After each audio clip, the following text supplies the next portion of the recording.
bagi pedagang pasar, khususnya pasar tradisional di pasar induk, harga mahal itu juga tidak menggembirakan. Kenapa tidak menggembirakan? Jangankan mencari untung, bisa bertahan saja sudah bersyukur. Akhirnya digebrak etalase itu. Berapa harga toko ini kalau perlu saya beli?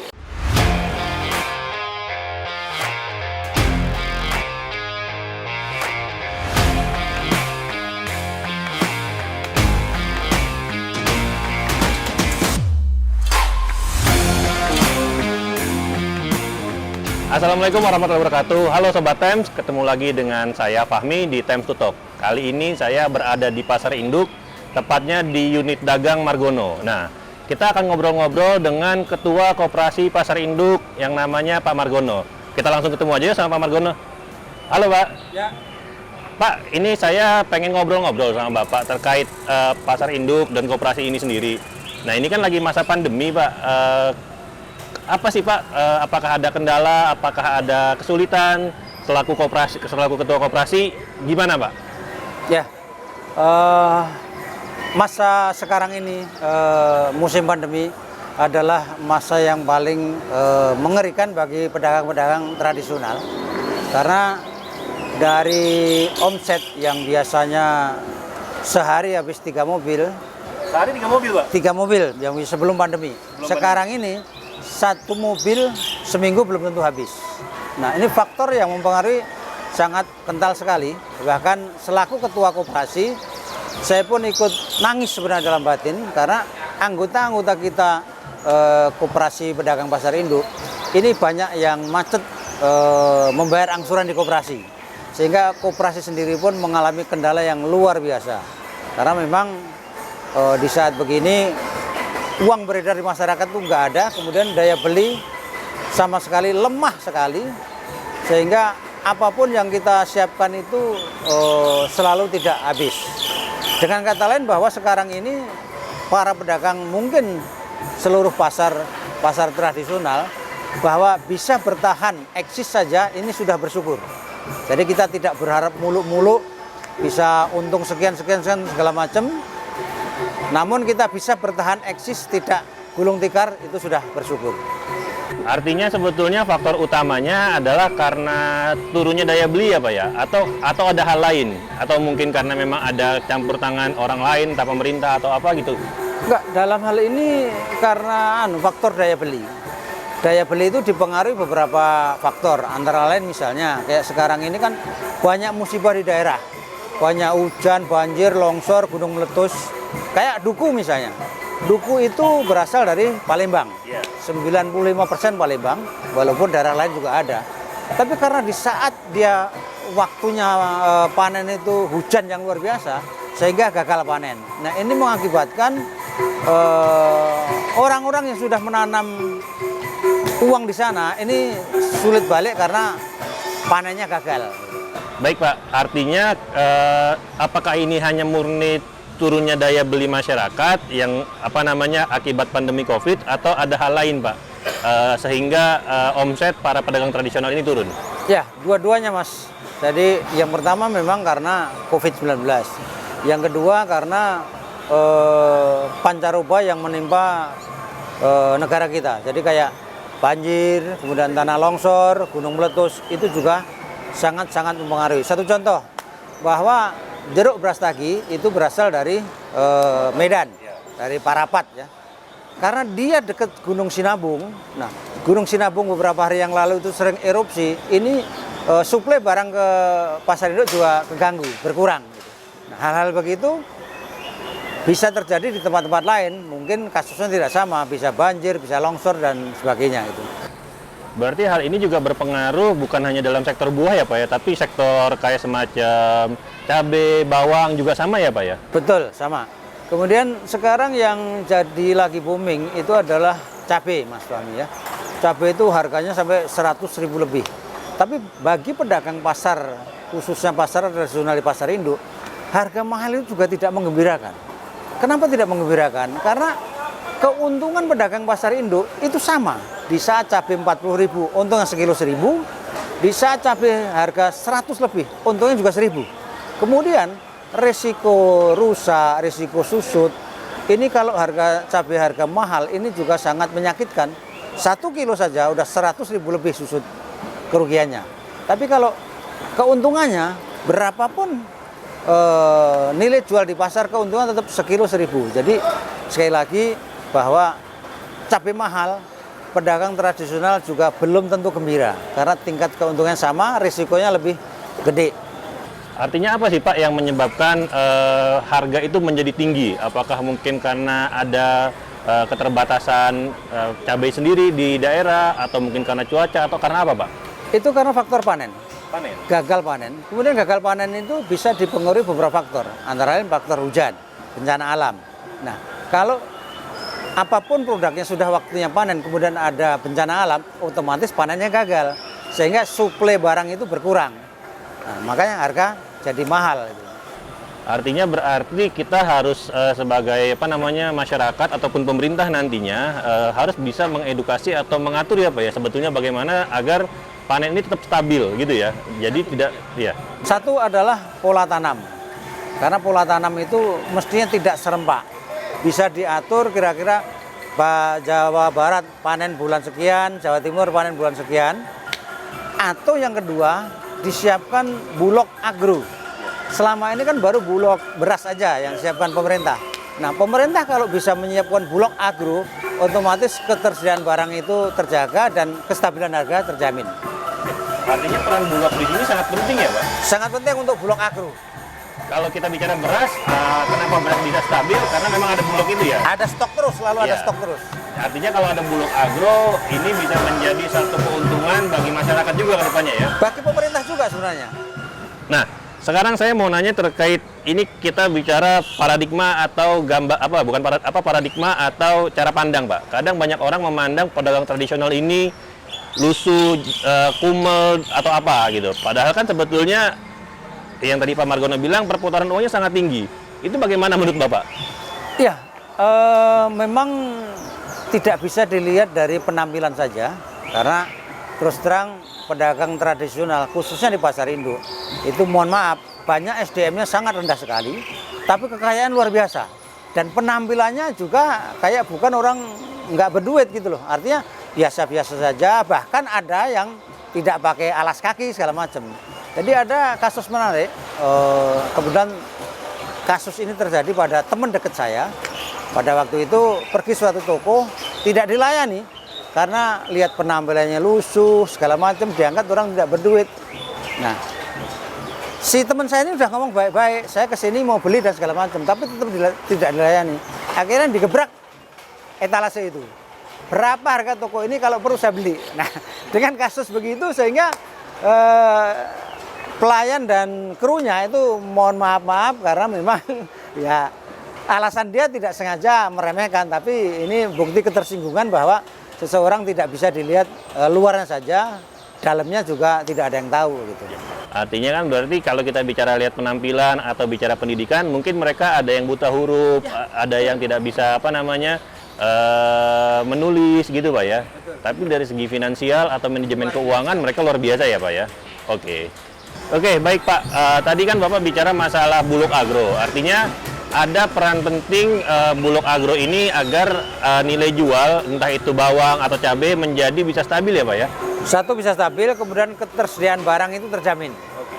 Nah, dari segi harga, saya bicara masalah cabai, ketika harga cabai itu mahal sampai 100.000, itu yang menjadi untung siapa Pak? Yang menjadi untung pertama petani, kedua tengkulak.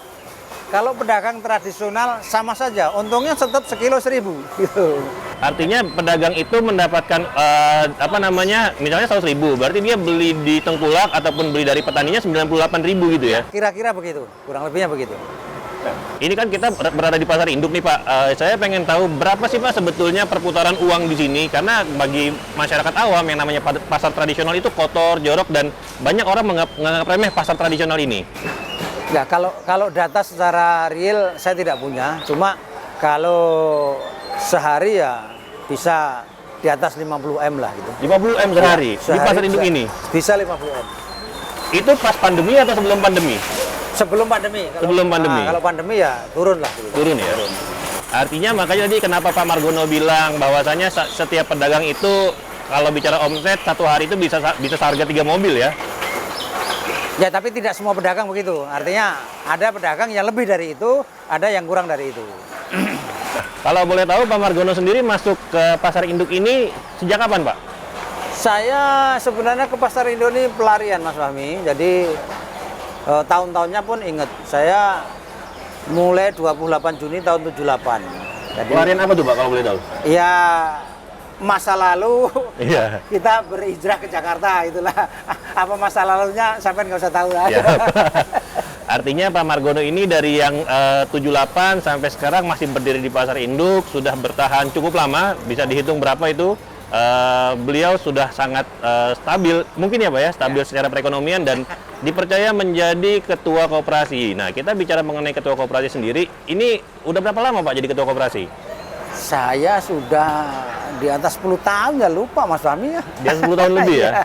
Artinya kalau pergantian pengurus berapa tahun sekali Pak? 4 tahun. 4 Jadi tahun setiap sekali? 4 tahun itu diadakan pergantian pengurus, tapi ya kepilih lagi gitu. Oh gitu. Dan itu nggak apa-apa kepilih terus Pak ya? Nggak ada aturannya? Tidak ada batasan. Oh tidak ada batasan? Sepanjang menjadi ketua itu berdasarkan terpilih di RAT. Oh oke. Nah kalau di koperasi sendiri di masa pandemi apa yang dilakukan koperasi nih Pak? Justru ini masa-masa sulit karena sebelum pandemi bahwa perputaran uang simpan pinjam kita itu sangat tinggi. Tapi di masa pandemi Berapa tuh Pak kalau boleh tahu kira-kira perputarannya simpan pinjamnya? ya sudah lumayan banyak lah, lumayan banyak. Sampai M? Ya, sampai Wow. banyak.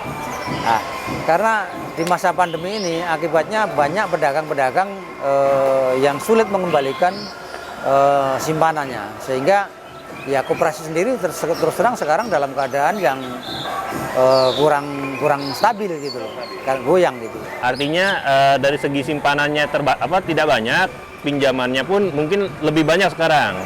Pinjamannya sudah tersalurkan, sulit kembali. Oh, Gitu. kendalanya adalah pinjaman yang sudah tersalurkan sulit kembali. Sulit kembali karena masa pandemi, bahwa dia pedagang sendiri pun ya itu tadi, jangankan mencari untung, bisa bertahan saja sudah bersyukur sekarang ini.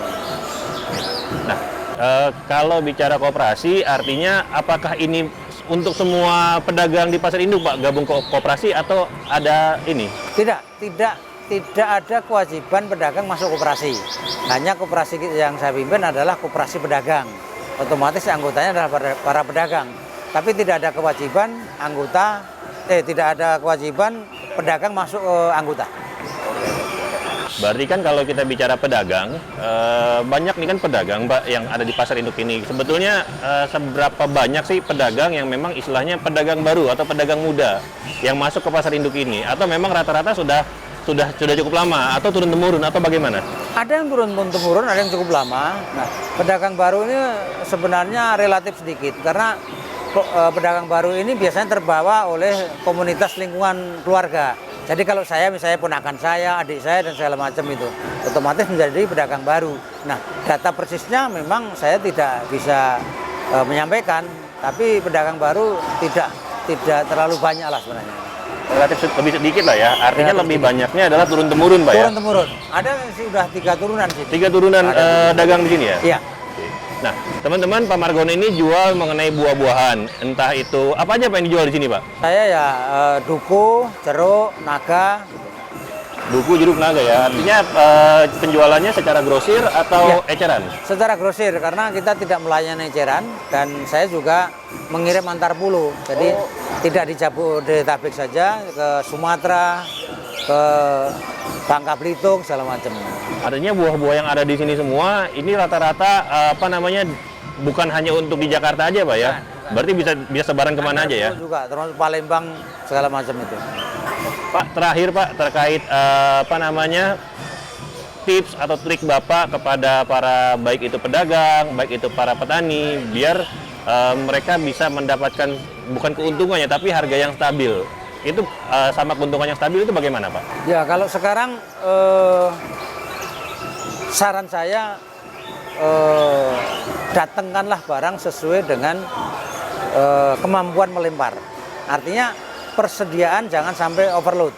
Kalau overload itu bahaya karena produk kita ini adalah produk yang gampang busuk dan gampang rusak.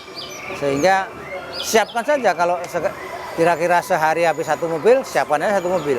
jangan dilebihin. Kalau dilebihin akan menjadi resiko kerugian.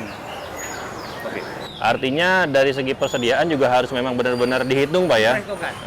Jangan sampai kita ngeluarin terlalu banyak yang akhirnya merugikan kita sendiri gitu ya. Nah, sebelum menuju ke akhir, ada pertanyaan terkait era digital, Pak, yang memang lagi tren saat ini. Apakah memang di pasar tradisional ini juga menerapkan sistem digital atau bagaimana, Pak? Sekarang lagi proses. Lagi proses. Proses. Secara prinsip saya setuju untuk memasukin era digital itu, karena itu disadari atau tidak, diakui atau tidak, lama-lama pasti mengarah ke situ. Jadi yang tidak ikut program ke situ ya otomatis akan tertinggal oleh zaman begitu. Oke, baik. Harapan Bapak sendiri untuk para pedagang atau untuk pemerintah bagaimana, Pak? Harapan saya sendiri karena pasar induk itu hak pakainya sudah mau habis, saya berharap untuk bisa diperpanjang hak pakainya. Ini untuk semua pedagang ya? Oh ya, untuk seluruh pasar induk ini. Hak pakai ini dalam konteks apa nih, Pak, kalau boleh tahu? Sekarang hak pakai itu 20 tahun. Ya. 20 tahun sudah mau habis. Nah, habisnya hak pakai, jangan sampai pasar ini dirubuhin, direnovasi. Tapi hak pakai diperpanjang dengan syarat-syarat yang ditentukan oleh manajemen, kita akan ikuti, tapi diperpanjang hak pakainya. Oh, artinya 20 tahun ini berarti tahun berapa berarti, Pak, kalau misalnya 20 tahun? Tidak sama, ada yang kira-kira 4 tahun lagi, maksimal 7 tahun. Oh, setiap blok beda-beda ya? Beda-beda, karena waktu itu jadinya tidak bareng. Oh, oke. Artinya berharapnya adalah ketika memang hak pakai ini selesai, pemerintah, ini berarti pemerintah provinsi jatuhnya? Ya, Pemda. Pemerintah provinsi jangan merobohkan pasar ini karena apa ya, boleh dikatakan selain perputarannya sangat tinggi, banyak orang yang mencari rezeki di sini. Kalau ini dirobohkan atau direlokasi, mau kemana mereka para pedagang ini? Dan pada akhirnya kalau saya boleh katakan, mungkin Pak tidak akan menjadi satu hal yang unik lagi. Karena yang namanya pasar induk adanya di sini nih. Kalau pasar induk dirubah ke tempat lain, saya rasa bukan jadi pasar induk lagi, gitu. Ya, kalau dirobohkan Mas Fahmi, banyak sekali faktor-faktor yang sangat mempengaruhi, yang kemungkinan saja bukan menjadi positif tapi menjadi negatif. Tapi kalau hak pakainya diperpanjang, ya Pemda tidak usah mencari tanah baru lagi, cukup ini, kemudian dibetulin yang rusak-rusak segala macam, dengan pedagang bayar sesuai ketentuan dari pengelola begitu. Oke, baik teman-teman semuanya, karena keterbatasan waktu juga dan satu lain hal, kita sudahi obrolan kita dengan Pak Margono. Terima kasih banyak Pak Margono atas kesempatannya. Teman-teman semua, Sobat Times dimanapun berada, jangan lupa klik like, komen, dan subscribe, dan jangan lupa share video ini, serta tetap dukung pedagang tradisional, karena gimana pun juga jangan pandang remeh atau jangan pandang sebelah mata para pedagang tradisional, karena di balik pakaian atau di balik muka yang lusuh terdapat uang yang banyak sebetulnya. Betul ya Pak Margono ya? Gitu. Baik, saya Fahmi, terima kasih. Wassalamualaikum warahmatullahi wabarakatuh.